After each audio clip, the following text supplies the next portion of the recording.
And we are back on Sportsman Radio. I'm your host, Chris Shanafelt, and I am now joined by an assistant coach for the LA Clippers, Dave Severns. Thanks for joining the show tonight, Dave. How's it going? Going well, man. We're getting ready for this game tonight, and everything's okay. Sounds great to me. I want to start this interview off by asking you, what is it about basketball that interests you so much that you want to take out a whole bunch of time and coach it? Well, a long time ago, I learned something from a good friend of mine, and he told me, do something that you really love to do in life, and get someone to pay you for it. And I've been lucky enough to be able to do that pretty much, since I stopped playing, in college, some 35 years ago or whatever it was. So something that I've always loved. I've always loved being around the game, teaching the game, and I'm just fortunate enough, to be able to do this, for my career the last 35 years. When was it that you found out that you would be a coach in the NBA? That was never in my plans. When I got done playing college, I played at a little Division II school in Northern California. I started to do my student teaching and get my teaching credential, and I was approached by the local junior high to come and coach their 9th grade team. And I had no experience in coaching, anything like that. I just knew I loved to be around the game. And after my first year coaching, a 9th grade boys freshman team, I realized that that's what I wanted to do with my career, and that's kind of how it all started. But the NBA was, I just was happy being a high school coach. Yeah, so you were happy being a high school coach. How was the feeling of pretty much getting to the NBA and coaching at that higher level? Well, it was exciting. Obviously, I got my chance at this level because Vinny Del Negro, gave me an opportunity when he was hired by the Bulls to come with him as his director of player development. So, it was exciting. It was much different because that's all there was to the job was basketball. There was no recruiting, there was no academics, there was no parents. It was 100% basketball all the time. So that was the biggest difference. But as far as the game itself, that really didn't change. It's still pretty much the same fundamentals, no matter what level you're at. Right, and you got your first job in the NBA in July of 2008 with the Chicago Bulls with Vinny Del Negro, as you said. You spent about 2 years there with the Bulls, and I have to ask you, what was it like to be a part of that legendary franchise? Well, it was, it was interesting. I mean, at our practice facility, you got all the banners and the jerseys hanging and everything. United Center was a great place to play. So that was exciting. But the expectations were pretty high too. Probably a little unrealistic for a team that that had a rookie point guard in Derrick Rose, who never played at that level before. We still had Joakim Noah was still a young player, and so there were a lot of challenges with that team, and we were fortunate enough to make the playoffs both years.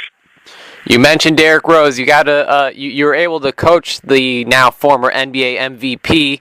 Were you surprised at all by the kind of talent Derrick showed coming into his rookie season? No, not at all. We all knew he had, the athletic ability and the talent, the explosiveness. But you really never know how quickly they're going to pick up on the intangibles. And Derrick did very quickly. We saw by his third year he was league MVP, and right now, he's obviously hurt, but when he comes back healthy, he's one of the top 2 or 3 point guards in the league, along with Russell and our guy Chris Paul. But he was really eager to learn. He wasn't a great shooter when he came in, so my work with him was almost exclusively on trying to help him become a better shooter. But the defensive side of it was all new to him. And running the team was really kind of new to him. And he's just been tremendous the last, 3 or 4 years that he's been in the league. Yeah, and I got to get your thoughts on Derrick Rose. As we know, he tore his ACL last season in the first game of the first round of the playoffs against Philadelphia. There's a lot of speculation about him returning in February, and it's now March 6th. I know nobody truly knows except for Derrick Rose about when he's ready to return. But do you think Derrick Rose will return at all this season for the Chicago Bulls, Dave? I do not. No. I don't have any inside information. I just feel that he'll sit out the whole year. And do you think that'll be smart for him? Yes. All right, and I'm sorry, what was that? Absolutely.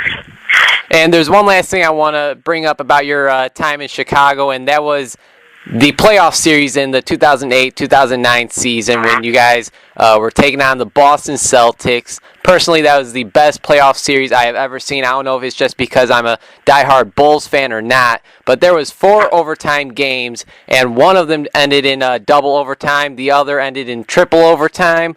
Unfortunately, you guys lost the series 4-3. It was close, and you guys were eliminated from the playoffs. But looking back, what do you take back from that series? Just the excitement. I'll never forget the crowds, especially that triple overtime game with Joe Kim stealing the ball and dunking it the other end and getting the 6th foul on Paul Pierce and us winning that game. You'll never forget the feeling of being in the locker room after Game 7 and losing and being in tears and realizing this was probably one of the greatest series ever, and it ended with us not advancing. There were so many emotional roller coaster things that happened during that series. I remember Ben Gordon just being out of his mind and hitting shot after shot to keep the game close or putting us ahead.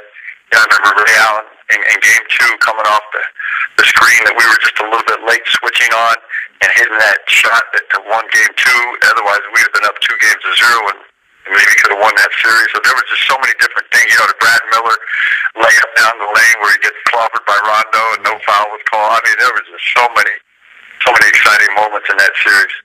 Yeah, it was definitely a great series, and I see in 2010 the Bulls, they let go of head coach at the time, Vinny Del Negro. Is that what resulted in you leaving Chicago? Yeah.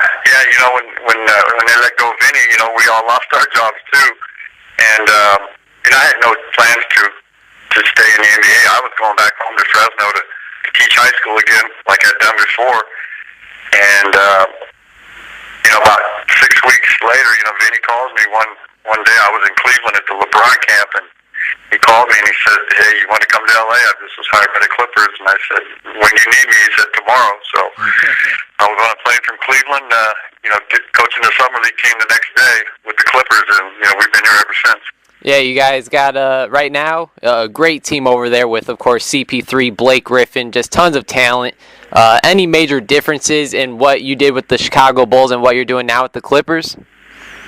As far as my job responsibilities, nothing majorly different. We have some of the same things that we need to work on with our guys.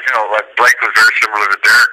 When Blake came in, he wasn't a great shooter. He's had to work tremendously on his shooting and his free throws, which he's done. He's become much improved in those 2 areas. So those are similar challenges. We had young stars that needed to be developed and worked with quite a bit. I think the one thing that we had in LA, here in LA, is we were able to make that trade to get the superstar guy that you really need in this league, I think, to be a contender. And that's the trade that brought us Chris Paul. And ever since he showed up, things have gotten a lot easier for Coach, and we've become much better coaches because of Chris. Yeah, you guys started this season off very hot. You guys are still playing very well and are 3rd in the Western Conference at 43-19. The Clippers don't have a great reputation, Dave. LA is thought to be the Lakers city, even when you guys are playing well, even when you guys are, playing better than the Lakers. It seems to be a Lakers city. There's many doubters, many negative comments thrown the Clippers' way. Does the criticism ever get to you guys? No, we don't. We understand. They got 17 batters or 16 or whatever it is hanging in the building we play in. So we understand the history behind them. We're just trying to be as good as we can be. There's no animosity or anything toward the Lakers. They're a great organization, probably one of the best organizations in all of professional sports. And we're just trying to make our mark, and maybe get a few more wins here before the season's over. The other night, we seen Serge Ibaka hit Blake Griffin in, quote-unquote, the groin area. To me, it looked intentional. I gotta say, it really did look intentional. Yesterday, Yesterday, the NBA announced that they will fine Ibaka $25,000. Your thoughts on that? Well, my thought is that it was a close shot to the groin. He should have been ejected with the flagrant 2 from the game at the time. And even when he wasn't ejected, I think the league should have ruled he should have been ejected. The following day after reviewing it, none of us can understand, how that doesn't warrant a suspension. So, we were a little bit surprised, but on the other hand, really not surprised at some of the things that comes out of the league office. But yeah, personally, I felt that that warranted a suspension. Oh yeah, I definitely agree. If that would have been Matt Barnes, who has a reputation of taking some hard shots, they would have suspended him for sure. Oh yeah, no doubt, and that's probably one thing that they looked at is the reputation, wouldn't you think? Yeah, they always do, sure. Dave, you guys are taking on the Milwaukee Bucks tonight. What are a few things you guys got to do to win the game? I mean, you guys are going against some really good players in Monte Ellis and Brandon Jennings. What are some things you guys have to do? Those two guys are, they're two of the most explosive guards in the league. And then they've added J.J. Redick, who is another perimeter-oriented player. So they play a lot of 3-guard lineups with those 3 guys. So you really got to be a very good defensive team on the perimeter. They don't have a whole lot of scoring down inside. Sanders kid's a good shot blocker, but not really a scorer. So your defense has to be on point on the perimeter. And if we do a good job with those guys, then I think we beat them in Milwaukee pretty easily. And I'm sure that's in the back of the Bucks' mind too. So we got to be ready for this one because they're a very explosive team. They've been over 100 points all the last 5 games, so they're scoring a lot. Dave, I really appreciate your time tonight, man. It was a pleasure talking to you. Hopefully, I could have you on. Hopefully, I could have you on. Maybe you guys are celebrating a victory, Game 7 of the finals. Well, we're just trying to win tonight, man. That's all. Hey, sounds good, Dave. Before I let you go, is there anything you'd like to plug on the air for myself and our listeners? No, I think we're good. All right, Dave. Appreciate you having me. All right, thanks again, and take care. All right, bye.